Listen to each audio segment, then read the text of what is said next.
Baik, di sini kami menilai terkait arsitektur rumah ramah lingkungan, di mana kami memilih dari proyek Nasya. Kenapa kami memilih proyek dari Nasya ini? Karena rumah ramah lingkungan dari Nasya ini konsepnya hanya dirancang untuk meminimalkan dampak negatif terhadap lingkungan dan memaksimalkan efisiensi sumber daya. Jadi rumah ini menggunakan teknologi dan material yang mendukung berkeberlanjutan, seperti pemanfaatan energi terbarukan, pengelolaan air yang efisien, dan penggunaan bahan bangunan yang ramah lingkungan. Selain itu, desain rumah ini juga memperhatikan aspek kesehatan dan kenyamanan penghuninya dengan optimal ventilasi alami dan pencahayaan. Nah, dalam konteks STEM atau Science, Technology, Engineering, Mathematics, rumah ramah lingkungan menjadi salah satu penerapan praktis dari prinsip-prinsip keberlanjutan. Ilmu pengetahuan digunakan untuk memahami dampak lingkungan dan cara menguranginya. Teknologi diterapkan untuk mengembangkan solusi inovatif. Rekayasa berperan dalam perencanaan dan konstruksi bangunan, dan matematika digunakan untuk menganalisis data dan mengukur efektivitas dari berbagai inovasi. Sekian dari penilaian dari kami. Terima kasih. Jadi kalian bersepakat punya Nasya yang paling bagus ya. Oke, tepuk tangan. Di sini saya Feby dari kelompok arsitektur rumah yang akan menilai mekanisme. Di mana saya dari kelompok kami itu memilih Sasmita, di mana dia itu membuat pengiris bawang dari triplek bekas dan pisau dapur. Kami memilih STEM ini yang terbaik karena menurut kami ini dapat digunakan setiap hari. Seperti kita tahu ya, pengiris bawang itu pasti setiap hari kita perlukan.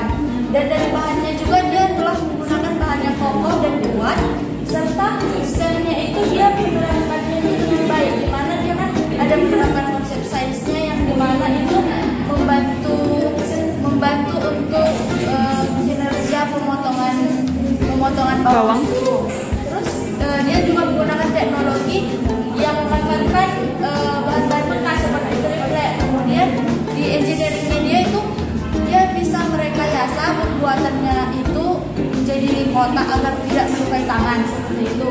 Kemudian dia matematiknya juga pasti dia memperhitungkan agar posisinya itu baik dan luasnya itu berapa seperti itu. Dan kami juga tidak memilih Friska karena dia itu menggunakan pemotong kentang. Dia itu kan nggak selamanya kita bakal menggunakan pemotong kentang seperti itu.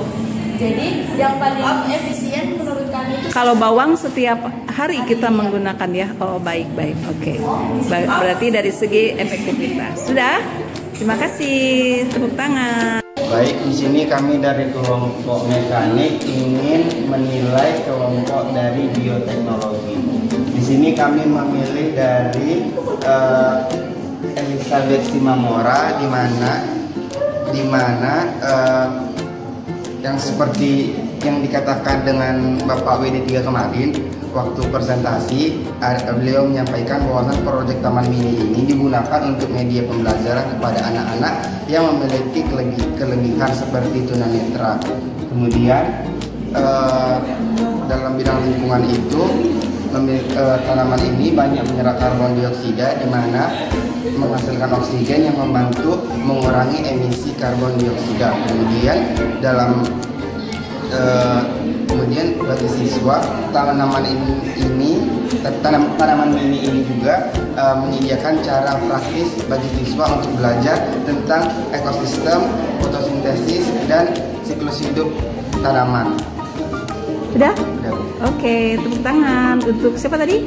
Elizabeth ya? Iya, Elizabeth. Kami dari kelompok bioteknologi menilai bahwa dari kelompok sensor infrared dan eco-paving block yang terbaik adalah dari Project Julian, di mana Julian mengerjakan eco-paving block yang terbuat dari limbah plastik. Menurut kami ini bagus dikarenakan kita tahu bahwa permasalahan plastik sekarang itu sulit diatasi dan sulit mencari alternatifnya.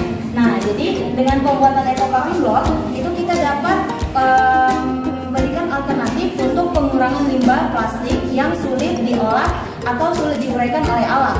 Nah, STEM yang di sini dikerjakan oleh Project Julian ini, di mana sainsnya adalah mempelajari komposisi kimia dan sifat-sifat dari sampah yang akan diolah.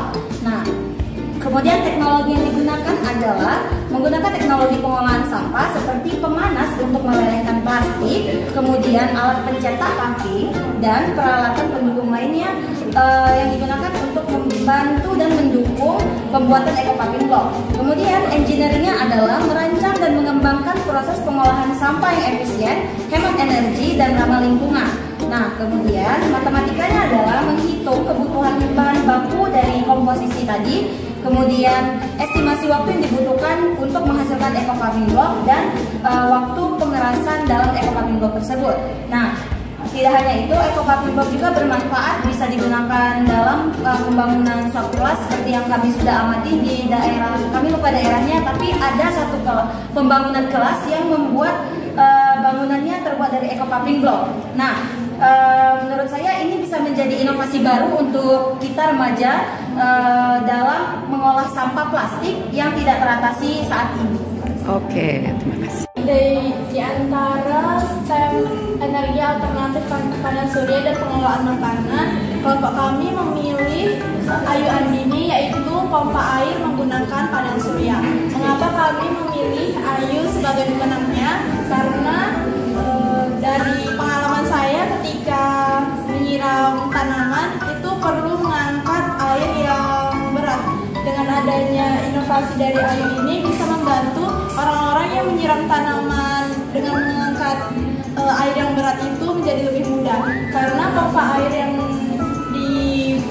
dibuat oleh Ayu itu menggunakan panel surya yang menyerap energi matahari dan disimpan ke baterai, lalu ada tombol switch on off untuk menghidupkan atau mematikan pompa airnya. Jadi menurut saya yang dibuat oleh Ayu merupakan inovasi yang bagus dan luar biasa. Oke. Jadi saya Yudini mewakili kelompok saya, yaitu energi alternatif panel surya sama pengolahan makanan, untuk memilih STEM dari energi listrik. Nah, kami memilih Imelda Purnima Paung sebagai pemenangnya karena produk yang dibikin itu adalah EcoCool AC Portable. Nah, di sini menurut saya idenya bagus untuk terutama di Medan yang cuacanya panas. Nah, di mana Imelda ini akan mengubah angin dari kipas angin itu menjadi lebih dingin dengan menggunakan es batu. Nah, tak hanya itu, Imelda juga bisa, di sini alat dari Imelda juga tak hanya menggunakan listrik, tapi juga bisa menggunakan seperti power bank atau baterai gitu. Jadi dia nggak, misalnya kita di ruangan yang kurang ada listrik, bisa menggunakan ini untuk menghematnya. Bisa menggunakan power bank atau segala macam saat kita lagi panas. Oke.